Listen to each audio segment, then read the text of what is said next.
I didn't know my marriage would end in a mountain lodge. I didn't know that the place I spent 3 months of savings on, money we had set aside for a dream vacation, would become the place where I finally saw myself clearly.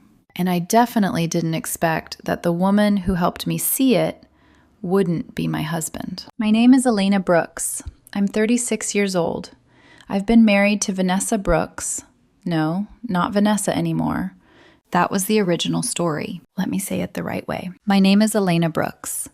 I've been married for 7 years to Daniel Brooks, and I spent most of those 7 years slowly shrinking. The retreat center came into view after a sharp bend in the mountain road.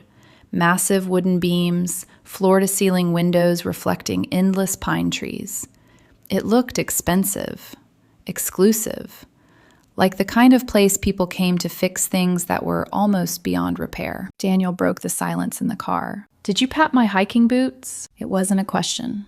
It was a test. "Yes," I said evenly. "Blue bag." I had triple-checked everything at dawn that morning. Forgetting something, anything, would have become evidence, proof of my incompetence, ammunition in the quiet war he'd been waging for the past 2 years. "When did you become so fragile?" he used to say whenever I reacted to his jokes. But the tightness in my chest when he spoke, the way my hands trembled before answering him, the way I rehearsed sentences in my head to avoid criticism, that wasn't fragility, that was erosion. We parked among other couples unloading luggage. Some were holding hands, some were avoiding eye contact, some looked like they were here for a tune-up. We looked like we were here as a last resort before divorce papers. A woman stood at the entrance, greeting arrivals, clipboard tucked under her arm. Calm, grounded, confident without being sharp. "Must be the lead counselor," I murmured. Daniel snorted softly. "Let's hope she's better than the last one who couldn't see how unreasonable you were being." I stepped out of the car and inhaled mountain air. Pine, cold sunlight, possibility. For 1 second, standing there with the sun on my face, I let myself hope. Maybe this retreat would save our marriage. Or maybe it would save me. And I had no idea which one I actually needed. Before the mountains, before the tension, before I learned how to make myself smaller, there was a time when loving Daniel felt effortless. I met him when I was 29 at a mutual friend's engagement party in Chicago. I was working as a project manager at a tech firm, organized, decisive, confident in rooms full of executives twice my age. He was charming, ambitious, magnetic in that quiet way that makes you lean in to hear him better. He made me laugh that night, not at me, with me. He asked about my work. He listened, really listened. When I described a stressful product launch, his eyes lit up like my success impressed him rather than threatened him. "You're intense," he told me, smiling. I like that. Back then, intense sounded like admiration. We dated for 2 years before he proposed. He chose the ring himself. Classic solitaire. Simple, elegant. He knelt in the park where we had our first date and said, "I love how strong you are. Don't ever lose that." I remember laughing through tears. Why would I? I didn't know that love, when mixed with insecurity, can turn strength into a threat. The first 2 years of marriage were good. Busy, but good. We bought a townhouse, we hosted dinner parties, we talked about kids someday. We were partners. But somewhere around year 3, small things began to shift. It started subtly. "You don't have to correct me in front of people," he said once after I clarified a fact during a dinner with friends. "I wasn't correcting you," I replied, confused. I was adding context. He smiled, but it didn't reach his eyes. "It makes me look small." I apologized. Then came the jokes. "Careful, she runs our house like a board meeting. She schedules intimacy like a quarterly review." People laughed. I laughed too. Because that's what supportive wives do, right? The jokes got sharper, more personal.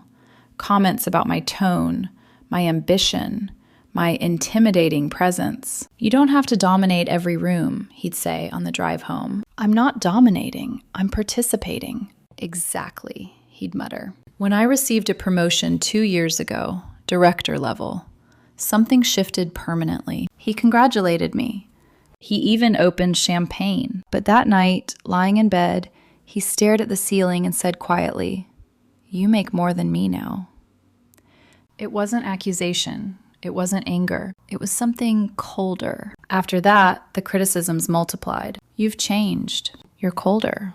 You used to be softer." In private, he'd dissect my tone, my posture, my laugh. In public, he'd frame it as playful banter. "She's brilliant, but high maintenance. She doesn't let me breathe." People saw a confident couple. They didn't see the way I second-guessed every word before speaking, the way I started declining invitations because social events became performance reviews, the way I slowly stopped calling friends he didn't click with. His family didn't help. His father, dominant, loud, dismissive of his own wife, once pulled Daniel aside at Thanksgiving and said within earshot, "Don't let her run you." Daniel laughed. But later that night, he asked me not to contradict him in front of his dad again. Contradict?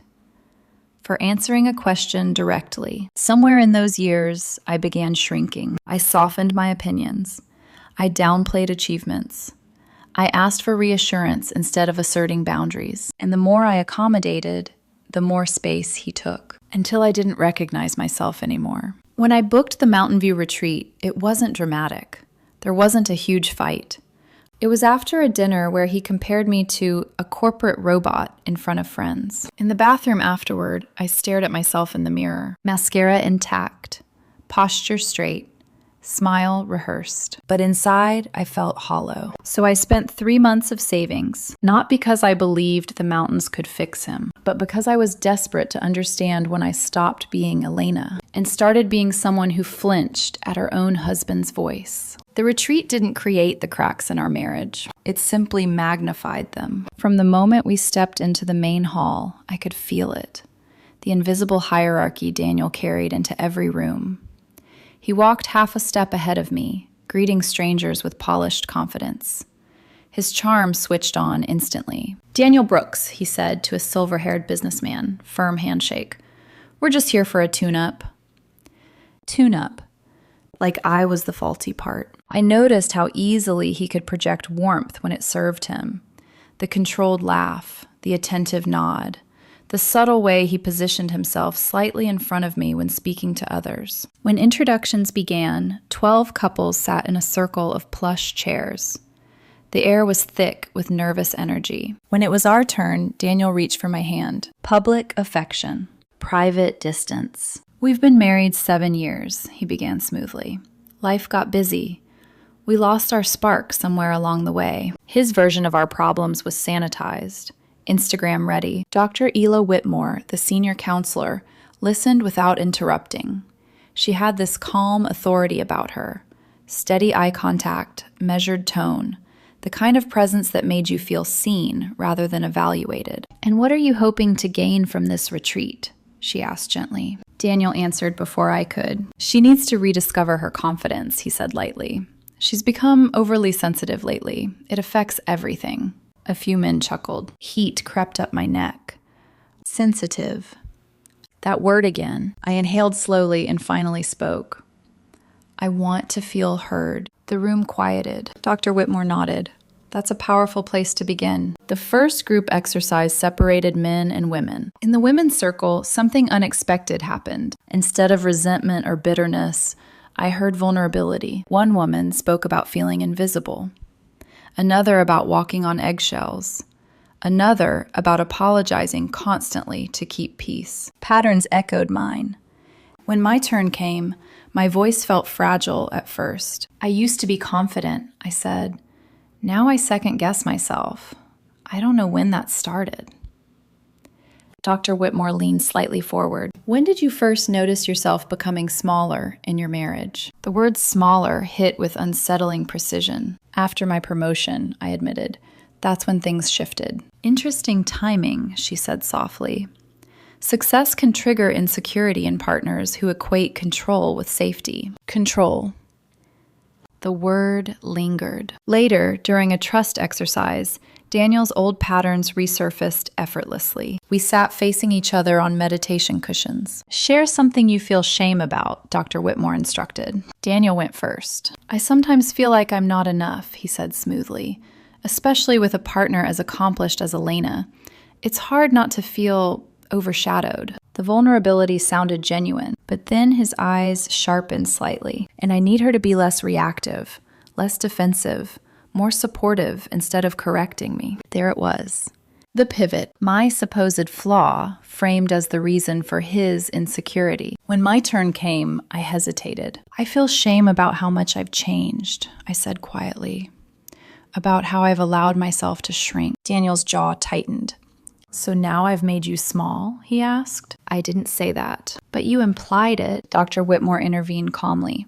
"Let's focus on expressing personal experience rather than assigning blame." Daniel forced a tight smile. The exercise continued, but the atmosphere between us had thickened. That night, at dinner, he leaned closer across the table. "She seems to take a special interest in your comments," he murmured, nodding toward Dr. Whitmore across the room. "She's doing her job. Just don't confuse professional validation with something else." The warning wasn't loud. It didn't need to be. Back in our cabin, I lay awake listening to his breathing beside me. For years, I thought the problem was miscommunication. But as I replayed the day, the subtle corrections, the reframing, the quiet undermining, I realized something heavier. This wasn't about sparks or stress. It was about power. And for the first time, someone else in the room had noticed it too. That terrified him. And if I was honest, it unsettled me as well. Because once you see the imbalance, you can't unsee it. The real fracture didn't happen during a screaming fight. It happened in a quiet room with soft lighting and a single question that dismantled me. The next morning, I had my first individual session with Dr. Whitmore. Daniel had been strangely agreeable about it at breakfast. "Go ahead," he'd said, buttering his toast without looking at me. "Maybe she can help you figure out why you take everything so personally." His tone was neutral, but the message wasn't. I walked to the small office tucked behind the main hall. Floor-to-ceiling windows overlooked the mountains. Pine trees swayed gently in the wind. It felt peaceful, safe. Dr. Whitmore gestured toward a comfortable armchair. "You initiated this retreat," she began. "That tells me something important. What are you hoping to understand about yourself this week?" "Myself, not us." The question caught me off guard. "I want to know when I stop trusting my own instincts," I said slowly. She nodded. "When did that begin?" I thought about it. The jokes, the promotion, the subtle corrections, the public comparisons. "About 2 years ago," I admitted, "after I was promoted." "Tell me what changed." I described it carefully at first. The teasing, the comments about my tone, the way he'd sigh if I expressed disagreement. "And in private?" she asked gently. Heat crept up my neck. "In private, he'd critique me. The way I speak, the way I sit, the way I lead conversations. Even the way I initiate intimacy." Her expression remained steady, but something sharpened in her eyes. "Critique how?" I swallowed. "He'd say I'm too assertive, that it's unattractive, that I need to be softer, more feminine." The word felt heavy in my mouth. "Did you agree with him?" she asked. At first, I thought maybe he was right. Marriage requires compromise. I thought I could adjust. And how did adjusting feel? I let out a breath I didn't realize I'd been holding. Like shrinking. Silence settled between us, not uncomfortable, but clarifying. "What you're describing," she said carefully, "is emotional diminishment." The phrase landed like a stone in still water. "I'm not abused," I said automatically. She didn't argue. I didn't use that word. But emotional erosion doesn't require shouting or cruelty. It can happen through repeated invalidation. I stared at the mountains beyond the window. "He says I've become fragile," I whispered. "And do you believe that?" I shook my head slowly. "No, I think I've become tired." Tears came then.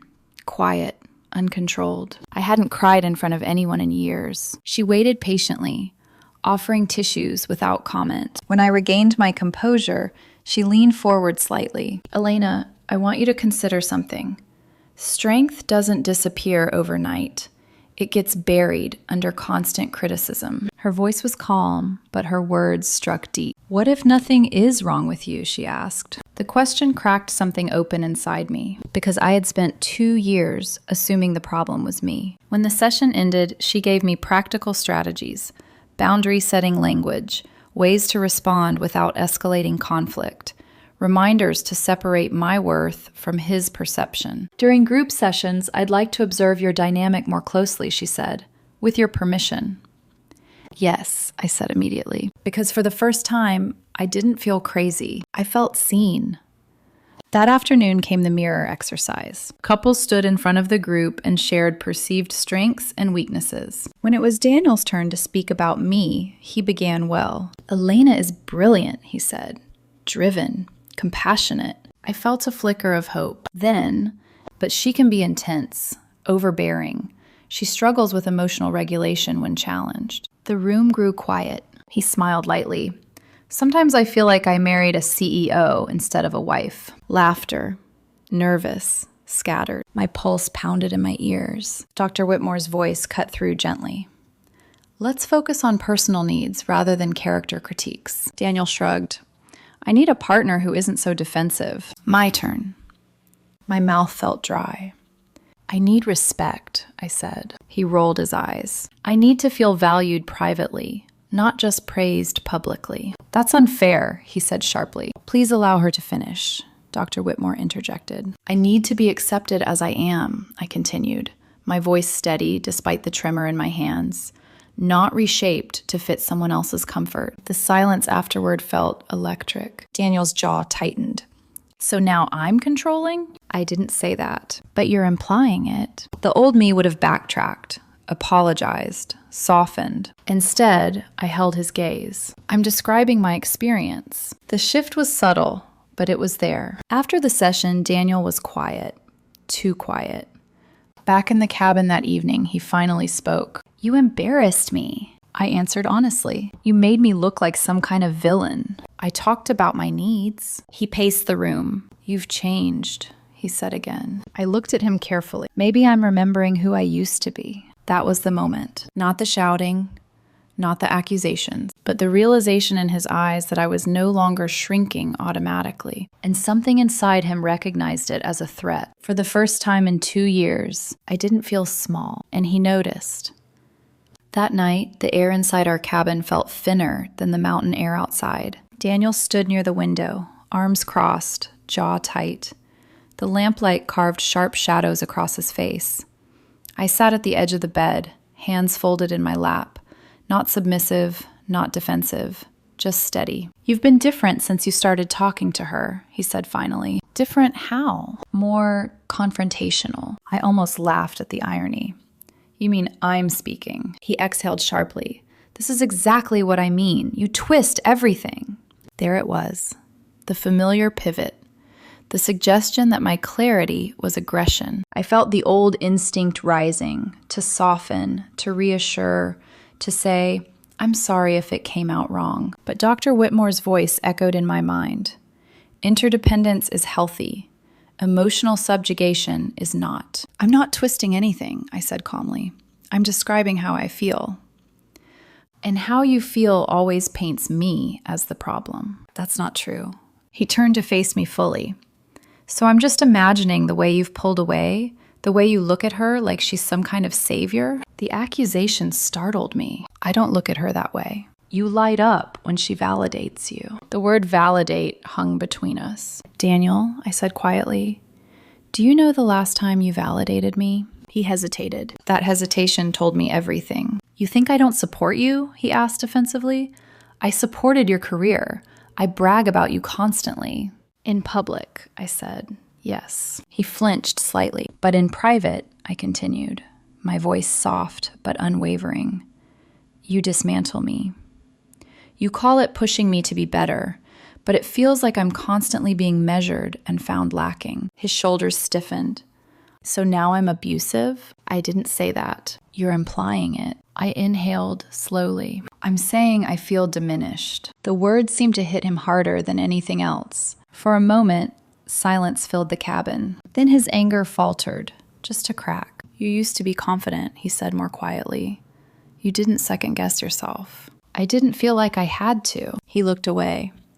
My father always said, he began, then stopped. Always said what? That if you don't stay in control, you lose respect. The admission was almost reluctant. And do you think you're losing respect? I asked gently. He didn't answer immediately. My mother controlled everything, he continued. My dad hated it, said it made him feel small. The irony pressed against my chest. Daniel, I said carefully, are you afraid of feeling small? His jaw tightened again. I just don't want to disappear in my own marriage. The words were raw, honest, and suddenly I understood something I hadn't before. His criticism wasn't random, it was defensive. He wasn't trying to destroy me. He was trying not to feel overshadowed. That realization softened something in me, but it didn't erase the damage. I never wanted you to disappear, I said quietly. I wanted us to be equals. And if we are, he challenged, what happens when one of us is more successful? We celebrate each other. He shook his head faintly, like he didn't quite believe that was possible. For the first time, I saw not a villain, but a frightened man trying to assert dominance because he didn't know how to share space. Still, understanding didn't cancel pain. I can't keep shrinking so you feel bigger, I said softly. He looked at me then, really looked at me. There was anger, there was confusion, but there was also something else. Fear. You'd leave? He asked quietly. The question hung heavy. I don't want to, I admitted, but I can't stay the way things are. That was the truth. Not dramatic, not explosive, just honest. He sat down across from me, tension draining from his posture. For a second today, he said slowly, when you were speaking in that circle, I didn't recognize you. Maybe that's because I'm starting to recognize myself. The words surprised even me. We sat there for a long time in silence, not resolved, not reconciled, but exposed. For years, I thought strength meant enduring quietly. That night, I realized strength might mean something else entirely. Saying the uncomfortable truth without screaming. Holding boundaries without hatred. Choosing self-respect without cruelty. I didn't know yet whether our marriage could survive that shift, but I knew something had changed. Because for the first time in 2 years, I wasn't apologizing for existing, and he felt it. The next morning, the retreat scheduled a structured outdoor activity, a guided nature walk where couples were intentionally separated into different groups to encourage individual reflection. Daniel didn't like that. We're here to reconnect, he said over breakfast, cutting his eggs with unnecessary force. Why are they separating us? It's temporary, I replied. It's part of the process. Or part of isolating you further, he muttered. I didn't respond. The trailhead was lined with pine trees, dusted in morning light. Dr. Whitmore stood near a wooden signpost, organizing participants with calm efficiency. Group A with me, she said. Group B with Dr. Harris. Group C with Laura. I ended up in Group A. Daniel in Group C. His expression darkened almost imperceptibly. As we began walking, I felt lighter without him beside me. Not relieved. Just unbraced. Dr. Whitmore kept the conversation professional. Guided reflection questions, sensory awareness prompts, breathing exercises. But every so often she would say something that felt layered. Notice how your body feels when you're not anticipating criticism, she said at one point, as we paused at a scenic overlook. The words weren't directed solely at me, but they landed directly. I realized something unsettling. My shoulders weren't tense. My breathing was steady. I wasn't rehearsing responses in my head. When we returned to the lodge, Daniel was already there, arms folded, jaw tight. How was your bonding experience? He asked coolly.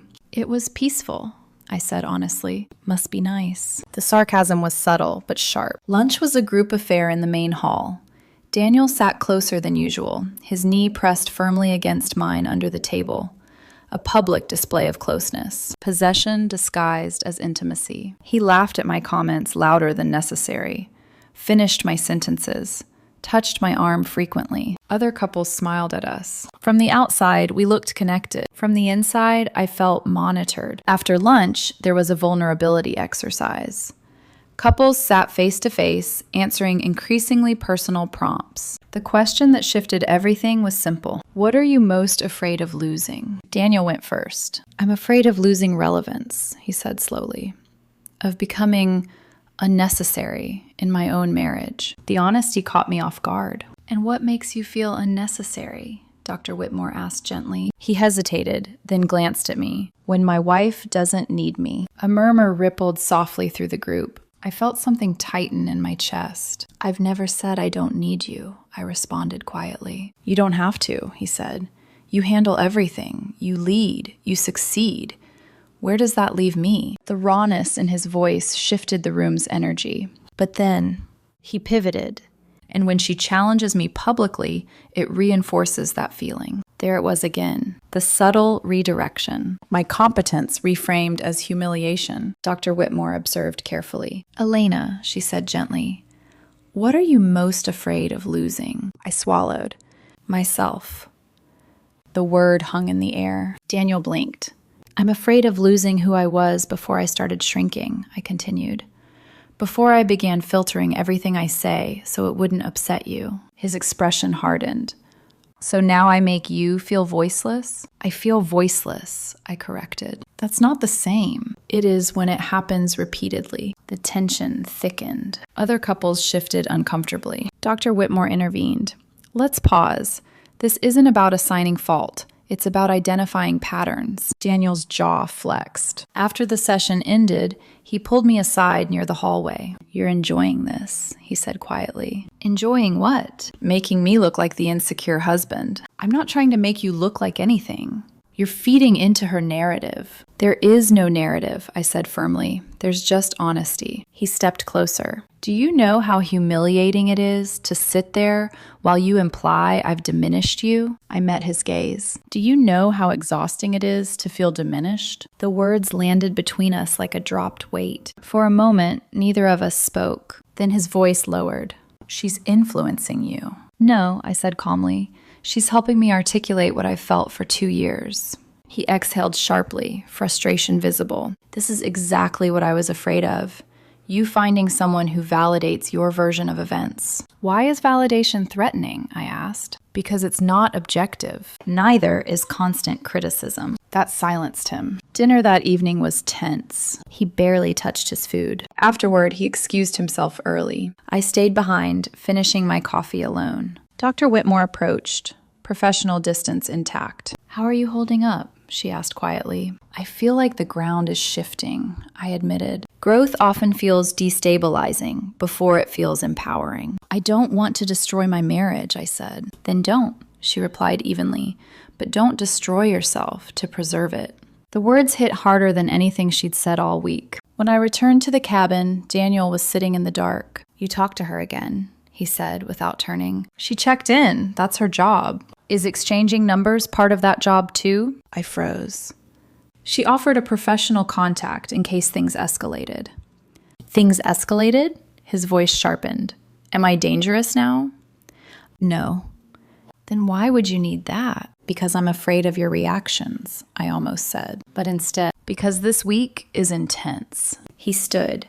You're building an alliance against me. The accusation was no longer subtle. Daniel, I said slowly, this isn't a war. It feels like one. The escalation wasn't explosive. It was strategic. He increased public affection. He intensified private suspicion. He monitored my interactions more closely. He framed my self-expression as betrayal. And I realized something terrifying. The more I stepped into myself, the more threatened he became. This wasn't just marital tension anymore. This was a power shift. And power, once destabilized, does not go quietly. The storm didn't explode. It sank inward.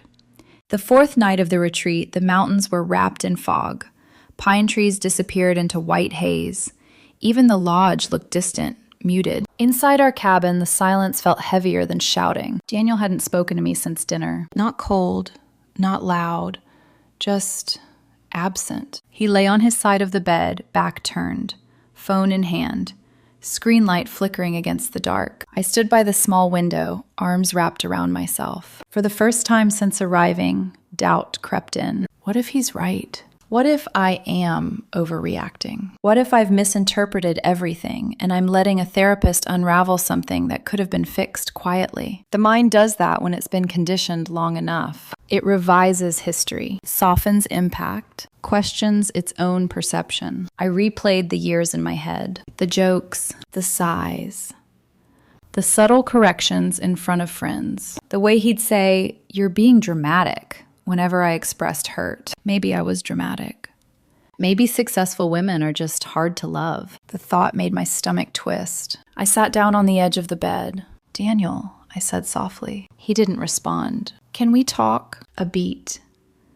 "I'm tired," he said flatly. Not angry, not yelling. Just dismissive. That quiet dismissal hurt more than the arguments. I lay down facing the ceiling, staring into darkness. And for the first time that week, the fear wasn't about losing the marriage. It was about losing myself again. Because growth feels powerful during the day. But at night, in isolation, it feels reckless. I imagined going home, back to our townhouse, back to dinner parties and polite smiles, back to adjusting my tone, back to choosing peace over authenticity. Would it really be so bad? Plenty of women compromise. Plenty of women soften to preserve stability. Maybe I was being selfish. The thought burned. Tears slid silently into my hairline. I wasn't crying because he yelled. I was crying because I didn't know if I had the strength to continue resisting the old pattern. The next morning, the retreat scheduled a reflective journaling exercise. I couldn't focus. Every prompt felt distant. Daniel was polite but distant beside me. When Dr. Whitmore asked the group to share one realization from the week, I felt my throat close. I'm realizing, I began, then stopped. My voice trembled. I'm realizing I don't know who I am without adjusting for someone else. The admission felt like stepping off a ledge. Daniel shifted in his chair but didn't interrupt. After the session, I stepped outside alone. The fog hadn't lifted. The mountains were still hidden. And in that white silence, I felt utterly small. Not because of Daniel, but because I was standing between two futures, one familiar and suffocating, one uncertain and terrifying. For a moment, I wanted to quit, to apologize, to tell him we could go home and forget this entire week, that I didn't need to be heard that badly, that I could endure. My phone buzzed in my pocket. A text. From Dr. Whitmore. Growth often feels loneliest right before clarity. 3 words pulsed in my chest. Lonely. Clarity. Right before. I sat down on a wooden bench outside the lodge and pressed my palms together, grounding myself. Why was this so hard? Because leaving a pattern, even a painful one, means stepping into the unknown. And the unknown doesn't guarantee happiness. It only guarantees truth. When Daniel joined me outside, his expression was unreadable. "You've been distant," he said. "So have you." He looked out at the fog. "I don't like feeling like the bad guy. I don't like feeling small." Silence. He exhaled slowly. "Maybe we're just not compatible anymore." The words sliced cleanly. No accusation. No blame. Just resignation. For a second, my chest hollowed out. 7 years. Memories. Plans. Dreams. And suddenly, it could all end with that sentence. Maybe we're just not compatible anymore. The darkest moment isn't screaming. It's stillness. It's when you realize the love you once had may not survive the truth. I looked at him carefully. "Are you willing to change the dynamic?" I asked. He didn't answer immediately. That hesitation felt louder than anything he could have said. And in that silence, I understood. Love isn't enough if power remains unbalanced. Respect isn't automatic. It's chosen. And I didn't know yet if he was capable of choosing it. It felt necessary. That realization terrified me. Because if I walked away, there would be no going back to who I was before. The fog lifted the next morning. Not just from the mountains, from me. It happened during what was supposed to be a simple closing exercise rehearsal. The retreat was nearing its final days, and couples were asked to reflect privately before one last guided session. Daniel and I were assigned separate journaling prompts. Mine read, "What would you choose if fear were removed from the equation?" I stared at the page for a long time. If fear were removed, fear of being alone, fear of starting over at 36, fear of proving his father right, fear of being too much. The answer came quietly. I would choose myself. Not in rebellion, not in anger, but in alignment. As I closed my notebook, I noticed Daniel across the room, speaking in low tones with another husband. His posture was tight, defensive. I caught fragments. She's painting me like some insecure control freak. Therapist clearly favors her. Women always side with each other. The words were bitter, not reflective, not accountable. Bitter. Something settled in my chest then. Understanding without illusion. Later that afternoon, I had my final individual session with Dr. Whitmore. This time, I didn't cry. I didn't hesitate. I know what's happening, I said. And what is that? She asked gently. I've been negotiating my worth for years. She nodded slightly. And now? I'm done negotiating. The statement felt solid, grounded. She studied me for a moment. Do you want to leave your marriage? The directness startled me. I don't want to, I admitted, but I'm no longer afraid to. That was the shift. Before, leaving felt like failure. Now, staying under the same conditions felt like self-betrayal. Have you communicated that clearly? She asked. Not fully. Then clarity is your next step. When I returned to the cabin, Daniel was waiting. Not angry, not cold, just tired. I spoke to Dr. Harris, he said quietly. He thinks I've been defensive. The admission surprised me. And I don't like what that says about me. I sat across from him. This isn't about labeling you, I said softly. It's about recognizing patterns. He rubbed his temples. I grew up watching my father get diminished by my mother, he said.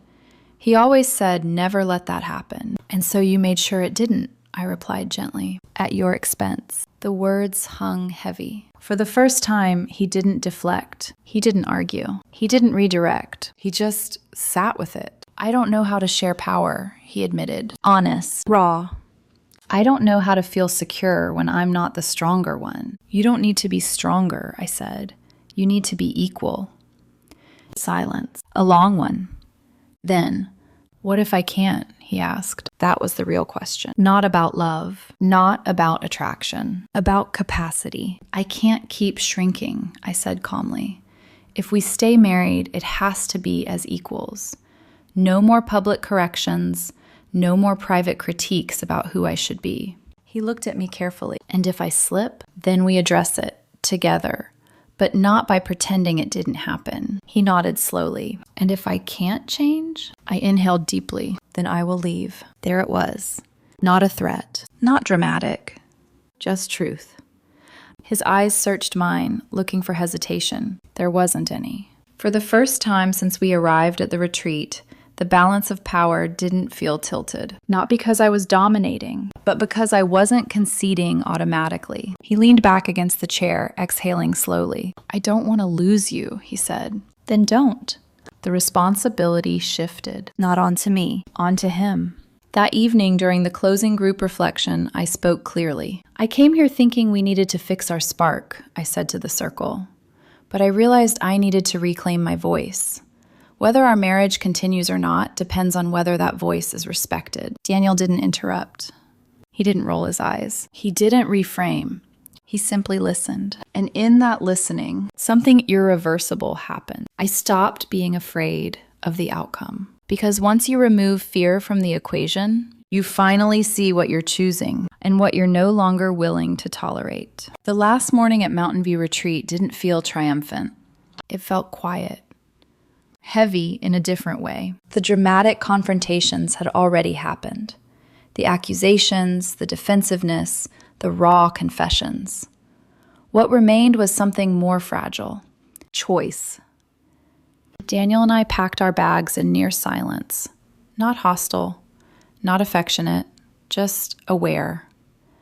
7 years folded into 2 suitcases. Before checkout, there was one final optional circle for couples who wanted to share what they were taking home. Some spoke about recommitment, some about separation, some about seeing each other clearly for the first time. When it was Daniel's turn, he surprised me. I realized this week that I've confused strength with control, he said, voice steady but lower than usual.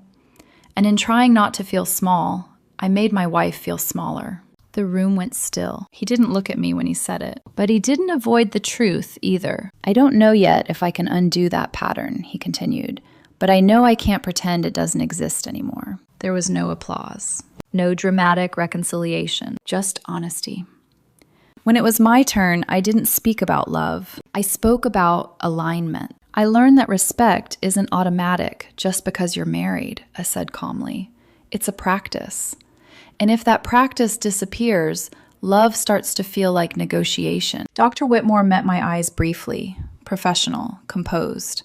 But there was acknowledgement there. After the session, couples dispersed slowly. In the parking lot, Daniel stood beside the car without unlocking it. So, he said quietly. So, I echoed. Are we going home together? The question wasn't accusatory. It was genuine. I looked at him carefully. I am going home, I said, but not to the old dynamic. He nodded once. And if I slip, then I won't ignore it anymore. He absorbed that. And if I don't change fast enough, then I'll make a decision based on reality, not hope. For once, there was no argument, no attempt to reframe, just recognition. On the drive back down the mountain, something had shifted. He wasn't performing charm. He wasn't making jokes. He wasn't correcting me when I adjusted the GPS route. It was subtle, but real. The fallout didn't come in explosions. It came in quiet consequences. Over the next few weeks, back in our townhouse, Daniel became hyper-aware of his tone, of his language. When he started to make a cutting joke during dinner with friends, he caught himself mid-sentence. When I spoke confidently in a conversation, he didn't interrupt. It wasn't perfect, but it was effort.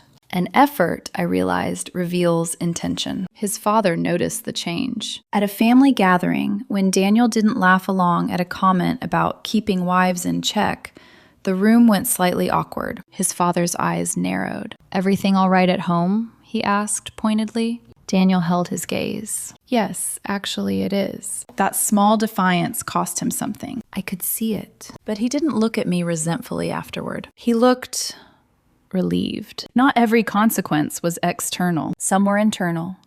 Daniel began therapy on his own, not because I demanded it, but because he admitted he didn't know how to separate dominance from security. Meanwhile, I stopped cushioning my voice, stopped apologizing for neutral statements, stopped shrinking before entering rooms. And something surprising happened. The more I stood firmly in myself, the less threatened he seemed. Because power, I realized, only destabilizes someone who believes it must be possessed alone. The retreat didn't magically fix us, but it stripped away illusion. And illusion, once removed, never fully returns. Did everyone applaud our progress? No.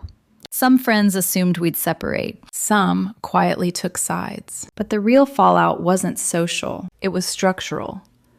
The hierarchy dissolved. Not overnight. Not flawlessly. But deliberately. And for the first time in years, I wasn't calculating how to speak. I wasn't bracing before laughing. I wasn't measuring my tone. I was just myself. Whether our marriage would survive long term wasn't guaranteed. But one thing was certain.